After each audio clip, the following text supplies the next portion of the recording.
जय श्री कृष्णा मित्रों, moral story 11x channel में आपका स्वागत है। दोस्तों, अक्सर आपने लोगों को कहते हुए सुना होगा कि भगवान हमारा साथ नहीं दे रहा, लेकिन क्या आप जानते हैं कि ऐसा क्यों होता है? भगवान साथ क्यों नहीं देते हैं? जबकि कई लोगों को आपने यह भी कहते सुना होगा कि ईश्वर मेरे साथ हैं। दोस्तों, भगवान सिर्फ उन्हीं की मदद करते हैं जिनके कर्म अच्छे होते हैं, जिनके कर्म का उद्देश्य अच्छा होता है और जो दूसरों को सुख पहुंचाने के लिए काम करते हैं। दोस्तों, धन्ना जी का जन्म एक सामान्य किसान परिवार में हुआ था। इनके पिताजी खेती करते थे और गायों का पालन किया करते थे। एक दिन धन्ना जी के परिवार के कुलगुरु, जिनका नाम था पंडित त्रिलोचन, वे तीर्थ यात्रा करके लौटे थे और कुछ दिनों के लिए धन जी के घर पर रुक गए। पंडित त्रिलोचन जी शालिग्राम भगवान की सेवा किया करते थे।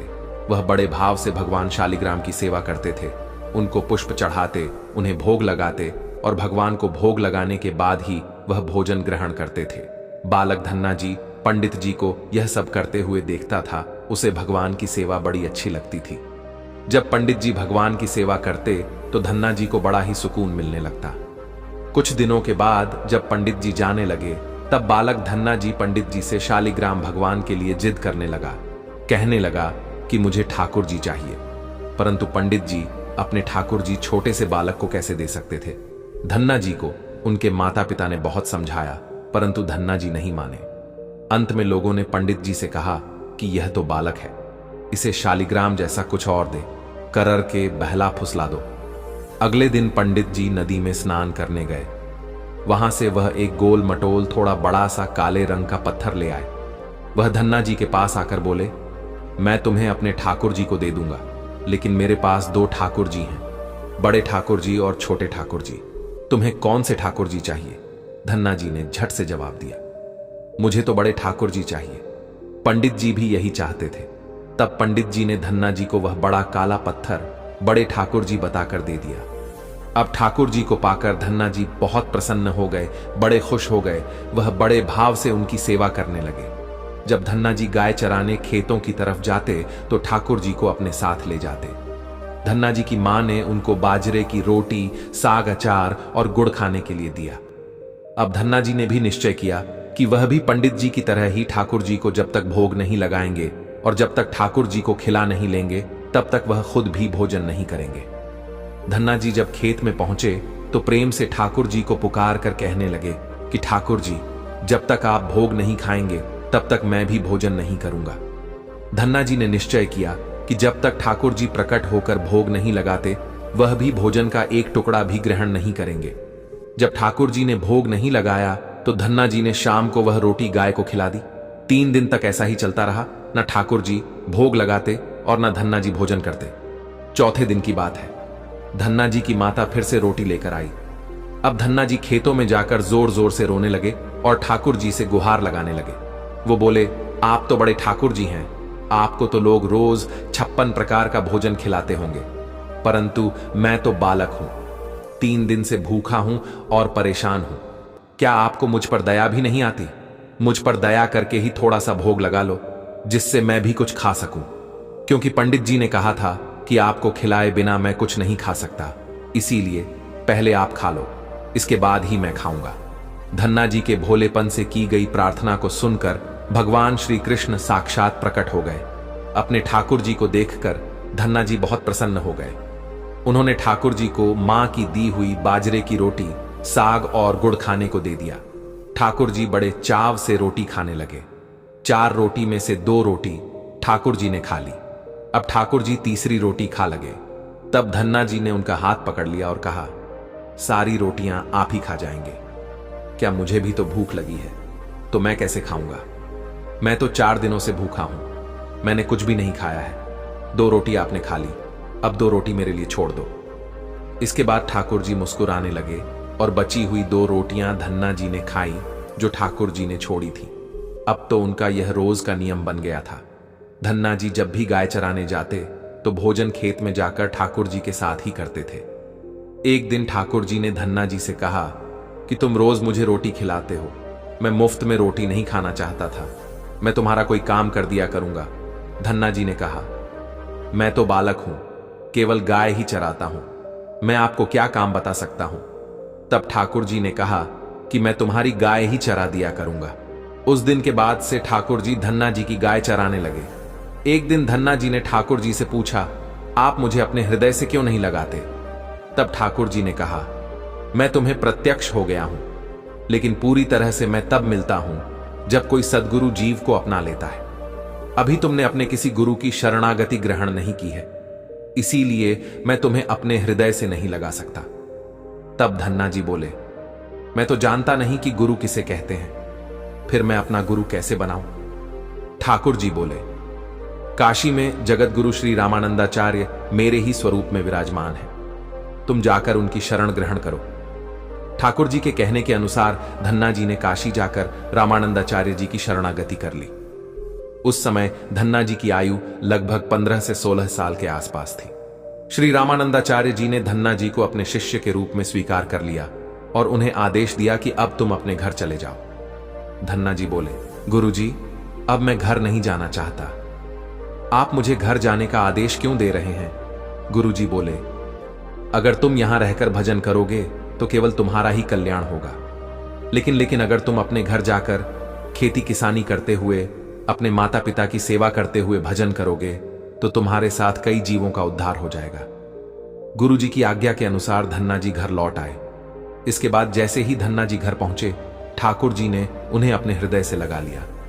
इसके बाद धन्ना जी खूब संतों की सेवा करने लगे। जब भी उनके गांव में कोई साधु संत आता, धन्ना जी उन्हें अपने घर में ले आते और बड़े प्रेम से उनकी सेवा करते, उन्हें भोजन खिलाते।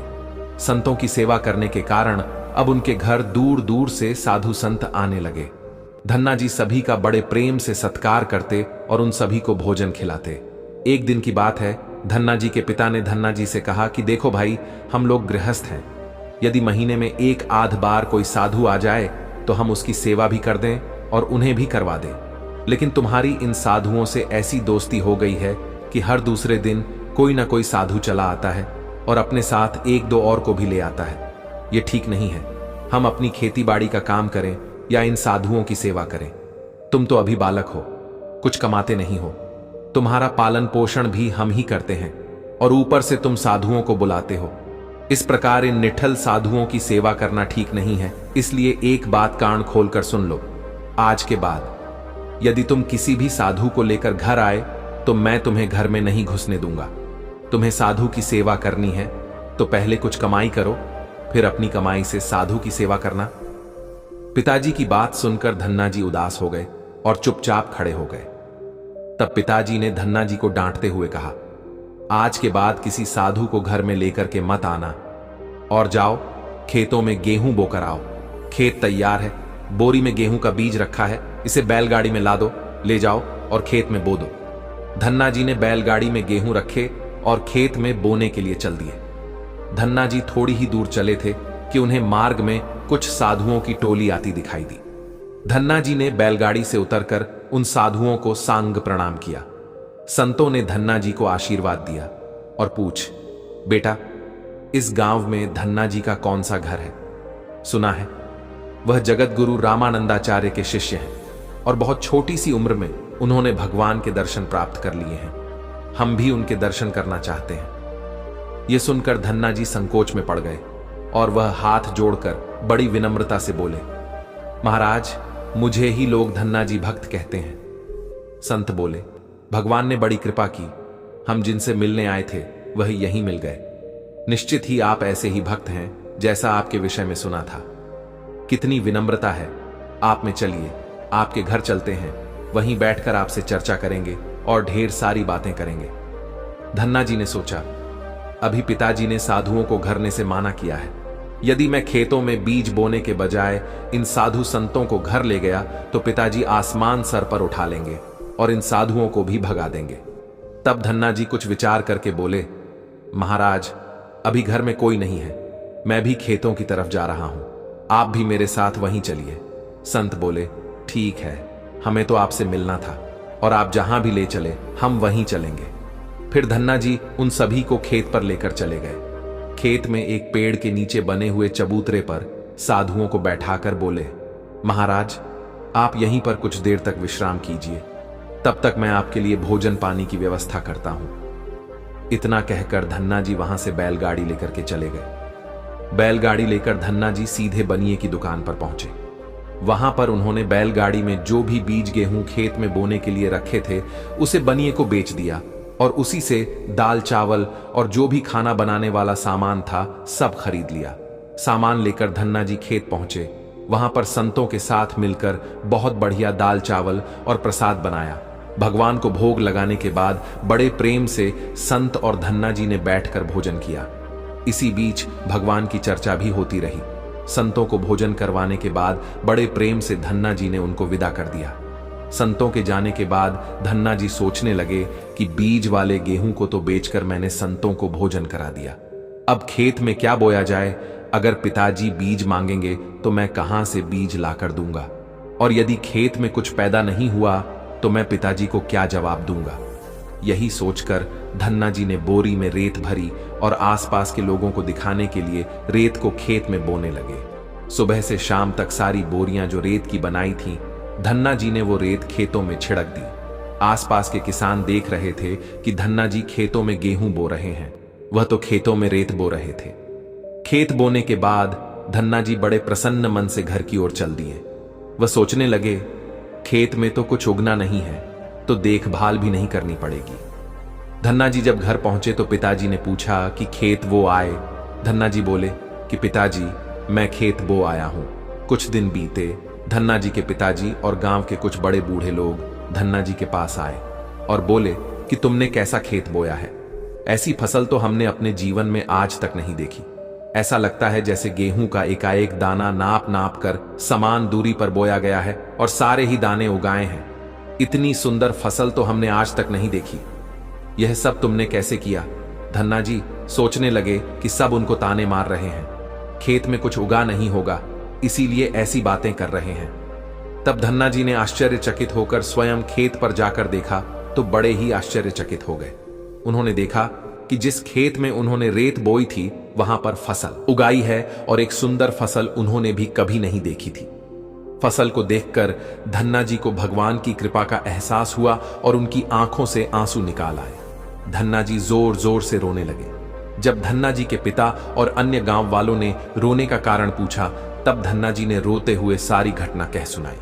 धन्ना जी बोले, पिताजी, जब आपने संतों को घर लाने के लिए मना किया था और खेत बोने के लिए गेहूं दिया था, उसी दिन मुझे मार्ग में कुछ संत मिले थे। मैं उन संतों को अपने घर नहीं लाया और खेत पर ही ठहरा कर जो गेहूं मैंने बीज बोने के लिए लिए थे वह सब बनिए की दुकान पर बेचकर संतों को भोजन करवा दिया। इसके बाद मैंने लोगों को दिखाने के लिए खेत में रेत को बो दिया।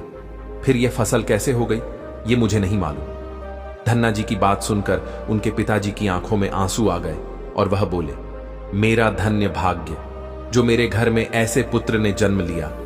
आज के बाद हम तुम्हें रोकेंगे नहीं, खूब साधु को बुलाओ, संतों की सेवा करो, हम तुम्हें अब कभी मना नहीं करेंगे। आज से मैं भी भगवान की भक्ति किया करूंगा और तुम्हारे साथ संतों की सेवा करूंगा। इसके बाद धन्ना जी और उनके परिवार वाले खूब संतों की सेवा करने लगे। कुछ समय बाद धन्ना जी की उगाई हुई फसल को काटने का समय आ गया। उस समय उतने ही आकार की खेती से 50 गुना ज्यादा गेहूं निकला। यह गेहूं इतना ज्यादा था कि उसे रखने तक की जगह नहीं बची थी। गांव के सभी लोग धन्ना जी की फसल देखकर आश्चर्यचकित हो गए। अब मनु और उनका परिवार अपनी क्षमता के अनुसार खूब संत की सेवा और भगवान की भक्ति करने लगे। उनके घर हमेशा साधु संतों की भीड़ लगी रहती थी। अब धन्ना जी जब भी खेतों में फसल बोते हर बार ऐसे ही फसल होने लगी। अब धन्ना जी अपने गांव के बड़े किसान बन गए। गांव के सभी लोग धन्ना जी को चमत्कारी संत मानने लगे और उनके खेतों की मिट्टी को भी चमत्कारी मानने लगे। अब जिन लोगों के खेतों में पर्याप्त फसल नहीं होती तो वह लोग धन्ना जी के खेतों की मिट्टी ले जाकर अपने खेतों में छिड़क लेते, जिससे उनकी फसल भी अच्छी होने लगी। चारों तरफ धन्ना जी की जय जयकार होने लगी। एक बार भगवान ने धन्ना जी की परीक्षा लेनी चाहिए। धन्ना जी के गांव में अकाल पड़ गया। धन्ना जी बड़े किसान थे, उनके पास बहुत खेती थी और अन्न के भंडार भरे थे। अकाल के कारण उनके गांव और आसपास के क्षेत्र के ब्राह्मण, संत, गरीब और जरूरतमंद लोग धन्ना जी के पास मदद की उम्मीद से ने लगे। मनु भी उन्हें दोनों हाथों से भंडार लुटाने लगे।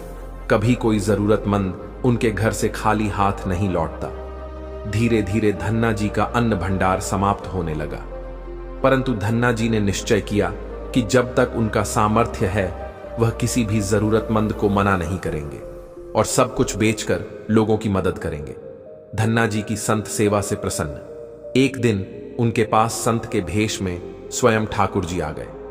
उन्होंने धन्ना जी को तुम्बा का मंडल बना करके दिया और कुछ लौकी के बीज दिए और कहा कि धन्ना जी, इन बीजों को अपने खेत में बो दो और जब इनकी फसल पक जाए तो उनसे जो भी प्राप्त हो उसे लोगों की सेवा में खर्च कर देना। धन्ना जी ने ऐसा ही किया। संत की आज्ञा से उन्होंने तुम्बा के बीज खेतों में बो दिए। गांव के लोग कहने लगे, लगता है धन्ना जी पागल हो गए हैं, ऐसे भीषण अकाल में फसल बो रहे हैं और वह भी तुम्बा की। यह तो केवल कमंडल बनाने के काम में आता है। ऐसी फसल यदि उग भी गई, पैदा भी हो गई तो उसका क्या फायदा होगा। कुछ दिन बाद तुम्बा की फसल उगाई। सभी लोग आश्चर्य करने लगे कि ऐसे भीषण अकाल में बिना पानी के कोई फसल कैसे उग सकती है। कुछ ही दिनों में धन्ना जी का खेत हरा भरा हो गया। इसी बीच धन्ना जी जरूरतमंदों की सेवा करते रहे। धन्ना जी ने अपना सारा अन्न भंडार सेवा दन में लगा दिया। उनके घर में जो भी फसल के बीज रखे थे वह भी सब उन्होंने संतों को भोजन के लिए दान कर दिया। अब उनके पास अपने परिवार के गुजारे के लायक भी अन्न नहीं बचा था। गांव के लोग कहने लगे, बड़ा मूर्ख है जो सारा न लुटा दिया, अपने परिवार के लिए कुछ भी नहीं रखा और इसने फसल में बोया भी तो तुम्बा जिसे कोई खा भी नहीं सकता। धन्ना जी को लोगों की बातों से कोई फर्क नहीं पड़ा। वह तो भगवान का नाम लेते रहते और लोगों की मदद करते रहते थे। एक दिन ऐसा आया जब धन्ना जी के खेतों में लगी फसल पक गई। उनके खेत में बड़े बड़े तुम्बा के फल दिखे रहे थे। धन्ना जी ने सोचा, अब दान करने को तो कुछ है नहीं, अब इन तुम्बा से कमंडल बनाकर संतों को दिया करेंगे। धन्ना जी खेतों में लगे सभी तुम्बा के फलों को तोड़कर घर ले आए। घर आकर जैसे ही उन्होंने एक तुम्बा को कमंडल बनाने के लिए काटा, उन्होंने देखा कि तुम्बा हीरे मोती, जवाहरात और कीमती रत्नों से भरा हुआ था। तुम्बा को कीमती रत्नों से भरा हुआ देखकर वह आश्चर्यचकित रह गए। उनके पास तो तुम्बा की पूरी फसल थी। उन्होंने देखा सभी तुम्बा फलों में ऐसे ही कीमती रत्न भरे हुए थे। अब उनके पास इतने कीमती रत्न और जवाहरात हो गए जितने किसी राजा के पास भी शायद ना हो। इस चमत्कार को देखने के बाद धन्ना जी को उस संत की याद आई जिन्होंने तुम्बा के बीज दिए थे। उसे संत ने कहा था कि इस फसल से जो भी प्राप्त हो उसे लोगों की सेवा में लगा देना। अब धन्ना जी उस धन से लोगों की सेवा करने लगे। फिर वह दोनों हाथों से लोगों की मदद करने लगे। उस समय वह अकाल कई वर्षों तक चला। उस समय धन्ना जी ने अपने घर में और आसपास कई गांव में लंगर शुरू करवा दिया। आसपास के सैकड़ों गांव के लाखों लोग बरसों तक धन्ना जी के लंगर में तीनों समय का भोजन किया करते थे। धन्ना जी ने अपने जीवन में कई मंदिर, तालाब और धर्मशाला भी बनवाए थे और हर तरह से साधु संत और जरूरतमंद लोगों की मदद करते थे। लोग धन्ना जी को सेठ कहकर बुलाने लगे। धन्ना जी जैसा धनी आज तक कोई नहीं हुआ। वह धन और मन दोनों से धनी थे। आज भी उनके नाम पर धनी लोगों को धन्ना जी सेठ की पदवी दी जाती है और कहा जाता है, क्या तुम धन्ना जी सेठ हो गए हो दोस्तों? यदि भगवान की कृपा जिस व्यक्ति पर हो जाए और उनका आशीर जिनको प्राप्त हो जाए, उनके लिए जीवन में कुछ भी असंभव नहीं होता। दोस्तों, कोई चाहे कितनी भी धन दौलत का संग्रह कर ले, लेकिन यदि परमात्मा की इच्छा नहीं है तो आप उस धन से सुख नहीं पा सकते। यदि लाख प्रयास करने के बाद भी जीवन में दुख है, असंतोष है, तो समझ लीजिए कि भगवान की भी यही मर्जी है।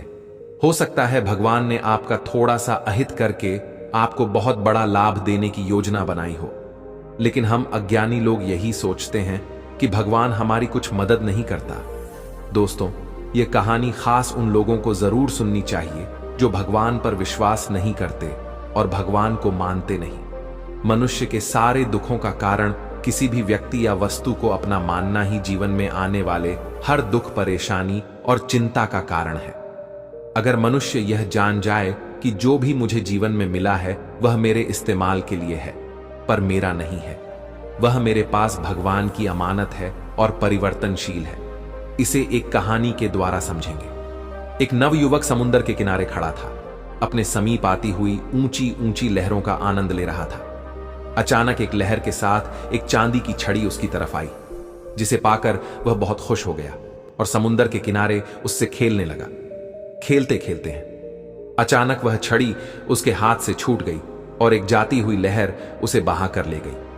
वह बहुत दुखी होने लगा और अपने को कोसने लगा। इसका कारण यह था कि थोड़ी सी ही देर में उसके अंदर यह बात पक्की हो गई कि यह छड़ी मेरी है।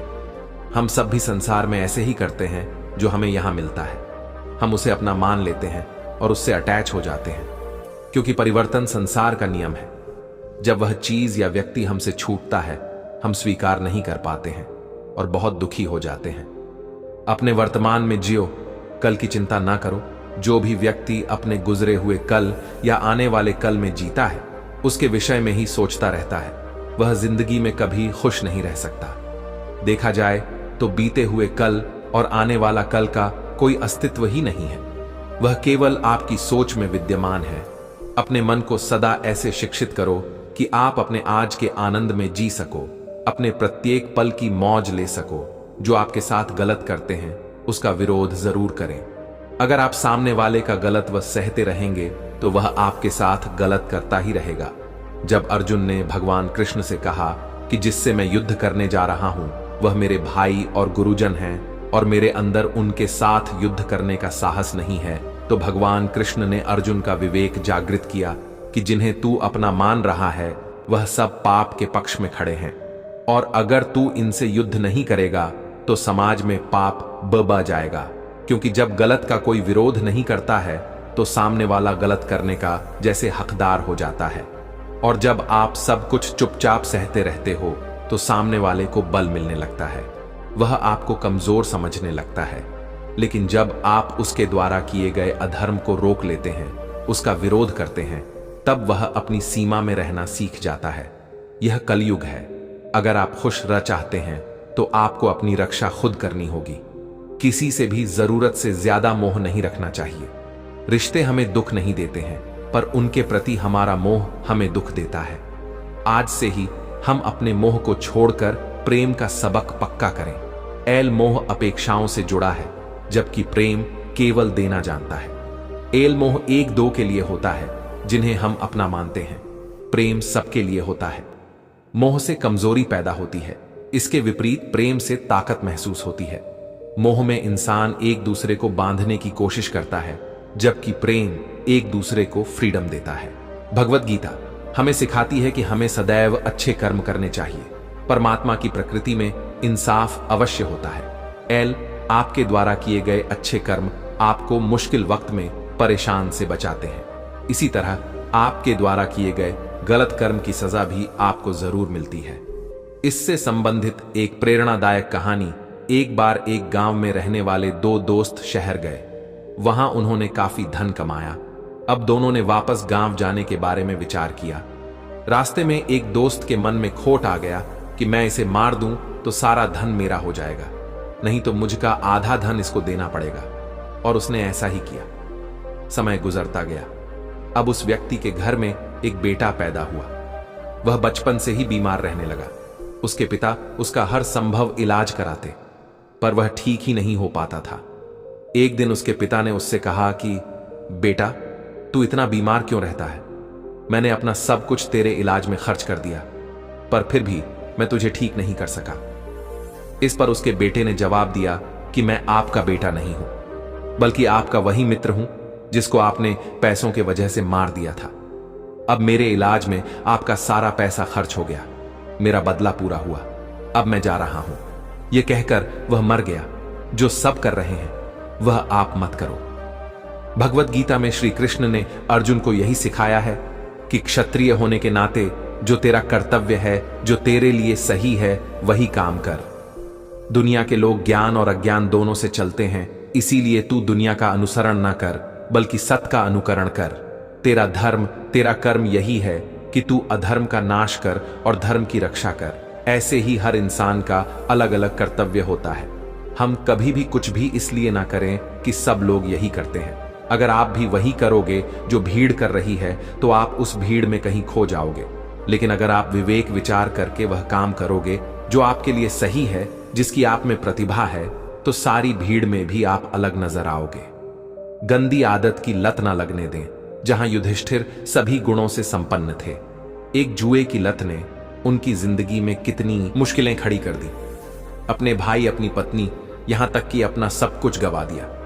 भगवत गीता के इस उदाहरण से हम सीखें कि जिंदगी में ऐसी कोई गंदी आदत, चाहे वह नशे की हो, चाहे किसी और चीज की, हमारी जिंदगी बर्बाद कर सकती है। इससे पहले हमारी गलत आदत हमें खत्म कर दे, हम अपनी उस गलत आदत को खत्म कर दें। भगवत गीता हमें सिखाती है इस बात का, हम सदा विश्वास रखें कि जो चीज हमारी है वह कहीं ना कहीं से हमारे पास अवश्य पहुंच जाएगी। और जिंदगी में जो कुछ भी आपको हासिल नहीं हुआ है उसका पछतावा करना और उसके लिए रोना छोड़ दें। प्रयास करना मनुष्य के हाथ में है, पर उसका फल उसके हाथ में नहीं है। किसी का भी दिल ना दुखे। हम जीवन में किसी की मदद करें या ना करें, पर किसी का भी दिल हमारी वजह से ना दुखे। यह बात हमेशा हमें याद रहे। अगर हम किसी का भी दिल दुखाए तो हमें भी उसका दर्द अवश्य मिलेगा। जब हमारी वजह से किसी का दिल दुखता है तो हमें पता नहीं चलता, लेकिन जब हमारा दिल दुखता है तो हमें समझ में आता है जो होगा वह भी अच्छा ही होगा। भगवत गीता हमें सिखाती है कि जो कुछ भी होता है अच्छे के लिए होता है। जो हो रहा है उसमें भी कोई भलाई अवश्य है, और जो होगा उसमें दृढ़ विश्वास रखें, जो होगा अच्छा ही होगा। कभी कभी हमारे जीवन में कुछ ऐसी परिस्थितियां आ जाती हैं कि हमारे अंदर यह ख्याल आता है कि मेरे साथ ही ऐसा क्यों हुआ, या मेरे साथ बहुत गलत हुआ। लेकिन जब वक्त गुजर जाता है तब हमें एहसास होता है अगर हमारे साथ यह सब नहीं हुआ होता तो आज हम इस मुकाम पर नहीं होते। एल संतुलन बनाए रखें। मनुष्य को किसी भी चीज की अति नहीं करनी चाहिए। न किसी से अति का राग, न किसी से अति का वैर। हद से ज्यादा आराम आपको आलसी बना सकता है, और हद से ज्यादा खाना आपको बीमार कर सकता है।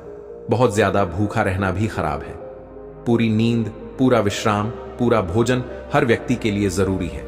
जीवन को सदा संतुलन के साथ जीना चाहिए। सत्य की राह। चाहे आपके पास कितनी भी शक्ति क्यों ना हो, लेकिन सत्य और ईश्वर जिसके साथ खड़े हो जाएं, उसे दुनिया की कोई भी ताकत नहीं हरा सकती। अर्जुन धर्म युद्ध लड़ रहा था। भगवान कृष्ण उसके साथ थे और उसकी जीत निश्चित थी। महाभारत के युद्ध में यह उदाहरण स्पष्ट नजर आता है। मनुष्य को सदा धर्म के मार्ग का अनुसरण करना चाहिए। अपने हक के लिए लड़ना जरूरी है। अर्जुन युद्ध नहीं करना चाहता था क्योंकि सामने उसके पितामह और गुरुजन थे, लेकिन श्री कृष्ण ने उसे ज्ञान दिया कि यहां पर बात तेरे अधिकार की है। भरी सभा में द्रौपदी के साथ किया गया अपमान पांडवों के साथ हुआ अधर्म सहने योग्य बात नहीं है। जैसे हमें गलत करना नहीं चाहिए, ऐसे ही गलत सहना भी बड़ा पाप है, फिर चाहे वह अपना ही क्यों ना हो। आंखें बंद होने से पहले आंखें खुल जाएं तो पूरी जिंदगी सुधर जाए। जब विश्वास जुड़ता है तब पराये भी अपने हो जाते हैं, और जब विश्वास टूटता है तब अपने भी पराये हो जाते हैं। उम्र कोई भी हो, लेकिन चोट लगने पर मुंह से पहला लफ्ज मां ही निकलता है। अपनाने के लिए हजार खूबियां भी कम हैं, और छोड़ने के लिए एक कमी ही काफी है। किस तरह निभाए रिश्ते कुछ समझ में नहीं आता। किसी से दिल नहीं मिलता तो कोई दिल से नहीं मिलता। अगर आपको कोई अच्छा लगता है तो अच्छा वह नहीं, बल्कि अच्छे आप हो, क्योंकि उसमें अच्छाई देख वाली नजर आपके पास है। प्यार खत्म हो जाने पर रिश्ता बोझ लगता है, क्योंकि अक्सर बारिश रुकने के बाद छाता भी बोझ लगने लगता है। ख्वाहिशें तो आज भी बगावत करना चाहती हैं, मगर सीख लिया है मैंने बात को सीने में दफन करना।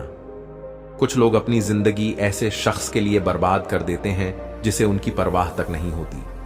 कोई इतना अमीर नहीं होता कि वह अपना गुजरा कल खरीद सके, और कोई इतना गरीब नहीं होता कि अपना आने वाला कल ना बदल सके। पतझड़ में सिर्फ पत्ते गिरते हैं जनाब, नजरों से गिरने का कोई मौसम नहीं होता है। अंदाज कुछ अलग है मेरे सोचने का। सबको मंजिल का शौक है, और मुझे सही रास्तों का लोग कहते हैं पैसा रखो, बुरे वक्त में काम आएगा। हम कहते हैं अच्छे लोगों के साथ रहो, बुरा वक्त ही नहीं आएगा। खाली हाथ आए हो और खाली हाथ जाना है। इसलिए व्यर्थ की चिंता छोड़कर व्यक्ति को हमेशा सदकर्म करना चाहिए, जिसे तुम अपना समझकर मग्न हो रहे हो। बस यही प्रसन्नता तुम्हारे दुखों का कारण है। जो कोई भी जिस किसी भी देवता की पूजा विश्वास के साथ करने की इच्छा रखता है, मैं उसका विश्वास उसी देवता में दृढ़ कर देता हूं। केवल मन ही किसका मित्र और शत्रु होता है। अपने अनिवार्य कार्य करो, क्योंकि वास्तव में कार्य कर निष्क्रियता से बेहतर है। कर्म का फल व्यक्ति को उसी तरह ढूंढ लेता है जैसे कोई बछड़ा सैकड़ों गायों के बीच अपनी मां को ढूंढ लेता है। आत्मा न जन्म लेती है, न मरती है, ना ही इसे जलाया जा सकता है, ना ही पानी से गिला किया जा सकता है। आत्मा अमर और अविनाशी है। मैं किसी के भाग्य का निर्माण नहीं करता और ना ही किसी के कर्मों के फल देता हूं। व्यक्ति या जीव का कर्म ही उसके भाग्य का निर्माण करता है। इज्जत उनकी होती है जो उसके लायक होते हैं, ना कि उनकी जो इज्जत की मांग करते हैं। जरा सी बात पर मत छोड़ो, किसी अपने का दामन जिंदगी बीत जाती है। किसी को अपना बनाने में आप जितना सोचते हैं लोग उतने गलत नहीं होते, बस सबका सोचने का तरीका अलग होता है। जरूरी नहीं कि कुछ तोड़ने के लिए रर ही मारा जाए। लहजा बदलकर बोलने से भी बहुत कुछ टूट जाता है। सारी जिंदगी हम यही सोचकर गुजार देते हैं कि 4 लोग क्या कहेंगे, और 4 लोग अंत में बस यही कहते हैं कि राम नाम सत्य है। कंस से रिश्ते की शर्म करते तो कृष्ण जी उसे कभी मार नहीं पाते। बुराई का विरोध जरूरी है, चाहे कोई आपका रिश्तेदार हो या कोई सगा संबंधी। अपने आप को किसी भी काम में व्यस्त रखें, क्योंकि व्यस्त आदमी को दुखी होने का समय ही नहीं मिलता। आजकल लोग समझते कम और समझाते ज्यादा हैं, इसीलिए तो रिश्ते सुलझ और उलझते ज्यादा हैं। किसी को गीता में ज्ञान ना मिला, किसी को कुरान में ईमान ना मिला। उस बंदे को आसमान में रब क्या मिलेगा जिसे इंसान में इंसान ना मिला। मेहनत करते रहिए, इससे आपका काम जल्दी तो नहीं होगा पर जल्द ही होगा। अंधेरे को हटाने में वक्त बर्बाद मत करिए, बल्कि दिए को जलाने में वक्त लगाइए। दूसरों को नीचा दिखाने में नहीं, खुद को ऊंचा उठाने में वक्त लगाइए। ठहर जाने का मतलब ही अंत है और चलते रहने का मतलब अनंत है। जिंदगी की सच्चाई यही है कि ठोकर लगने पर ही इंसान चलना सीखता है। उम्मीद कभी नहीं छोड़नी चाहिए।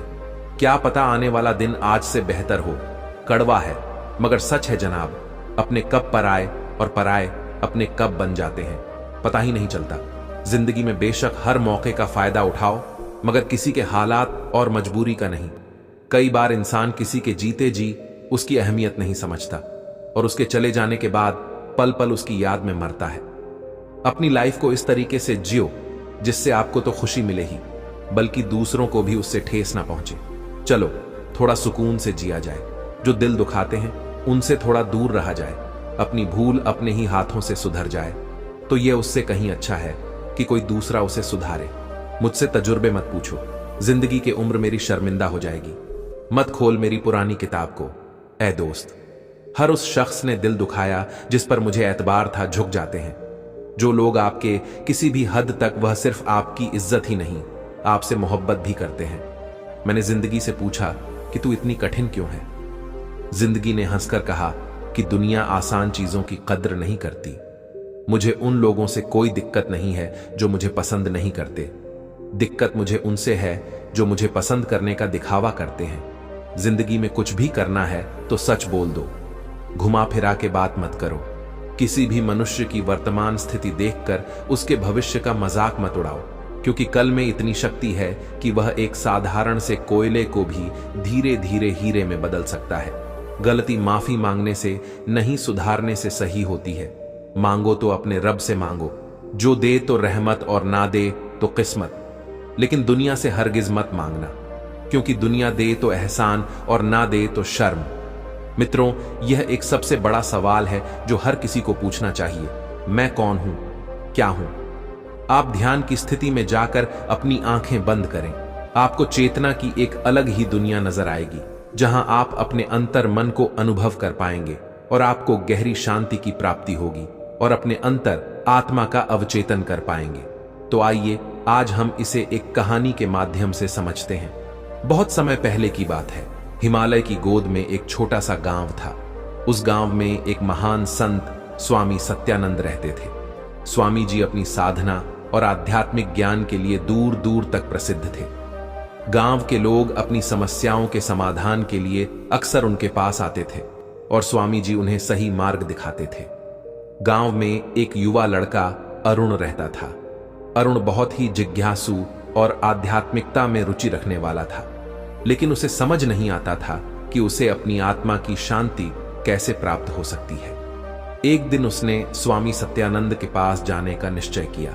अरुण स्वामी जी के आश्रम पहुंचा और उन्हें अपनी समस्या बताई। स्वामी जी ने उसे शांतिपूर्वक सुना और फिर कहा, बेटा, अपनी अत आत्मा का अवचेतन करो। इसके लिए तुम्हें ध्यान और साधना करनी होगी।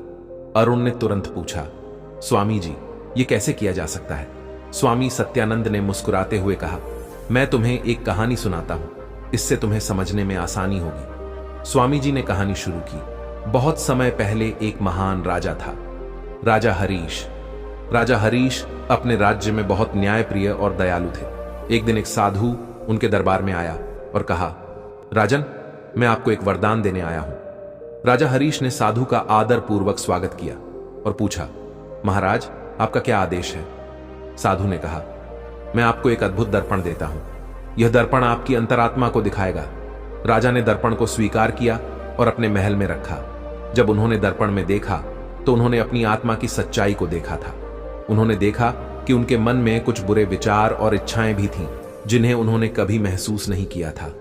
राजा हरीश ने अपनी अंतरात्मा की सच्चाई को जानकर अपनी गलतियों को सुधारने का निश्चय किया। उन्होंने ध्यान और साधना शुरू की और अपने मन को शुद्ध किया। धीरे धीरे उनकी आत्मा की शांति वापस आ गई और उन्होंने अपने राज्य को और भी बेहतर बनाने के लिए काम किया। स्वामी जी ने कहानी समाप्त की और अरुण से कहा, बेटा, इस कहानी से हमें यह सीख मिलती है कि अपनी अत आत्मा का अवचेतन करना बहुत महत्वपूर्ण है। ध्यान और साधना के माध्यम से हम अपने भीतर की सच्चाई को जान सकते हैं और अपने मन को शुद्ध कर सकते हैं। अरुण ने स्वामी जी के चरणों में प्रणाम किया और ध्यान और साधना की विधियां सीखी। उसने नियमित रूप से ध्यान करना शुरू किया और अपने अंतरात्मा का अवचेतन करने लगा। धीरे धीरे उसने अपने भीतर की शांति और संतुलन को प्राप्त किया और एक सच्चे आध्यात्मिक पथ पर चल पड़ा। समय बीतता गया और अरुण की साधना में निखार आता गया। उसने न केवल अपनी आत्मा की शांति प्राप्त की, बल्कि गांव के लोगों की भी मदद करने लगा। स्वामी सत्यानंद ने अरुण के भीतर के बदलाव को देखा और उससे बहुत प्रसन्न हुए। एक दिन गांव में एक बड़ी आपदा आई। गांव में भयंकर बाढ़ आ गई और बहुत से लोग बेघर हो गए। गांव के लोग घबराए हुए थे और उन्हें समझ नहीं आ रहा था कि क्या करें। अरुण ने स्थिति को समझा और गांव के लोगों को शांति और धैर्य रखने के लिए प्रेरित किया। अरुण ने स्वामी सत्यानंद से मार्गदर्शन लिया और गांव के लोगों की मदद के लिए योजनाएं बनाई। उसने सभी को संगठित किया और राहत कार्य शुरू किया। उसकी नेतृत्व क्षमता और सेवा भाव ने लोगों के दिलों को छू लिया। अरुण ने अपने साधना और ध्यान के माध्यम से अपनी आत्मा की शक्ति को पहचाना और दूसरों की सेवा में लग गया। बाढ़ के बाद गांव के लोग अरुण की सेवा और समर्पण को देखकर बहुत प्रभावित हुए। स्वामी सत्यानंद ने अरुण की प्रशंसा करते हुए कहा, बेटा, तुमने अपनी अंतरात्मा का अवचेतन करके न केवल अपनी आत्मा को शुद्ध किया, बल्कि पूरे गांव के लिए एक प्रेरणा बन गए। यह तुम्हारे अच्छे कर्मों का फल है। अरुण ने विनम्रता से स्वामी जी का आभार व्यक्त किया और कहा, स्वामी जी, यह सब आपकी शिक्षा का परिणाम है। आपने मुझे सिखाया कि अपने अंतरात्मा का अवचेतन करना और ध्यान और साधना के माध्यम से शांति प्राप्त करना कितना महत्वपूर्ण है। मित्रों, अपने अंतरात्मा का अवचेतन करना हमारे जीवन में अत्यंत महत्वपूर्ण है। ध्यान और साधना के माध्यम से हम अपने भीतर की सच्चाई को जान सकते हैं और अपने मन को शुद्ध कर सकते हैं। इससे हमें सच्ची शांति और संतुलन प्राप्त होता है और हम न केवल अपने जीवन को बेहतर बना सकते हैं, बल्कि दूसरों की भी सहाय कर सकते हैं। दोस्तों, आप सभी लोगों को हमारा यह वीडियो देखने के लिए बहुत बहुत धन्यवाद। उम्मीद है आपको यह वीडियो पसंद आया होगा। अगर पसंद आया हो तो हमारे चैनल मोरल स्टोरी 11x को सब्सक्राइब करें और बेल नोटिफिकेशन आइकॉन को भी ऑन कर लीजिए। इससे आपको हमारे आने वाले नए वीडियो के बारे में तुरंत पता चल जाएगा और आप कभी भी हमारी कोई भी वीडियो मिस नहीं करेंगे। और इस वीडियो को उन लोगों के साथ शेयर करें जिन्हें आपको लगता है कि इसे पसंद करेंगे। इससे हमारा चैनल बढ़ेगा और हम और भी बेहतर वीडियो बना सकेंगे। हमारे चैनल मोरल स्टोरी 11X पर अन्य वीडियो भी देखें। शायद आपको कोई ऐसी चीज मिल जाए जो आपको और भी ज्यादा पसंद आए। उम्मीद है हम जल्द ही फिर मिलेंगे। आपका बहुत बहुत धन्यवाद। जय श्री राधे कृष्णा।